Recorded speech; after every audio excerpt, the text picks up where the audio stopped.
L'écrivain Jean Telet va toujours chercher les épisodes les plus étranges de l'histoire de France. Il fait paraître Entrée dans la danse et nous emmène cette fois à Strasbourg en 1518, année où sévit une mystérieuse épidémie dansante.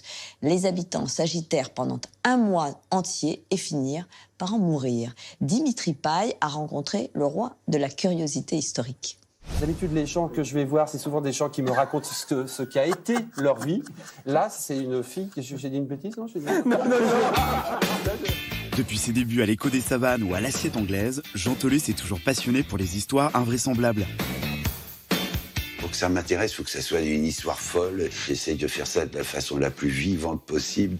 À propos d'histoires folles, Jean nous a déjà fait partager le récit d'un homme qui se fait manger par la foule en 1870, ou encore l'histoire d'une célèbre émasculation amoureuse survenue au XIIe siècle. Jean Telet mélange érudition et ton décalé, un cocktail ludique qui touche le plus grand nombre. En fait, assez jeune, j'ai senti que l'histoire pourrait beaucoup m'intéresser.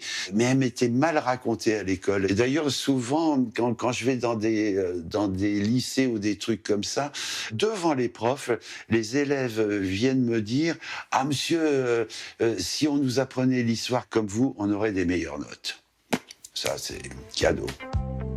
Pour son dernier roman, l'idée du livre a germé dans un joyeux train en partance pour le salon littéraire de Brive. Ce qui est marrant dans ce train des écrivains, c'est que tout le monde est étorché dans le train. Et à un moment, je vois un type qui vient me voir avec les yeux brillants, qui me dit « Jean, est-ce que tu as déjà entendu parler de l'épidémie de danse à Strasbourg en 1518 ?» Je le regarde, je me dis « C'est le mec le plus bourré du train. » Et pourtant, après une année et demie de recherche approfondie et d'écriture soigneuse, Jean Telet nous livre un roman historique savoureux. Ce livre raconte une épidémie de danse qui s'est produite à Strasbourg en 1518. Des gens se sont mis à danser dans la rue, mais à plus pouvoir s'arrêter. Ils dansaient nuit et jour, les pieds en sang et cartilage apparent, tout ça. Et ils ont été d'abord quelques-uns, des dizaines, puis des centaines, puis des milliers, et ça a envahi tout Strasbourg. Ça a fasciné Shakespeare qui, dans une pièce de théâtre, a appelé ça The Dancing Plague, la peste dansante.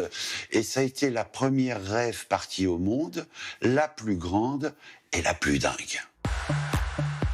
Cette folie nourrit l'écriture de Jean Telet qui mélange avec truculence argot contemporain et faits historiques concis.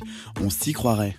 Putain, il faut que ça tombe sur moi, ce désespoir Dragenfels. Mais fermez les fenêtres, c'est infernal. D'où vient ce vacarme à la fin? Ce sont les danseurs qui remontent la rue des Arcades. Quand je pense qu'il y a quelques années, Erasme avait écrit des Strasbourgeois la discipline des Romains, la sagesse des Athéniens, la sobriété des Spartiates, putain, s'il revenait en ville, il ferait une drôle de gueule au milieu des agilités du cul.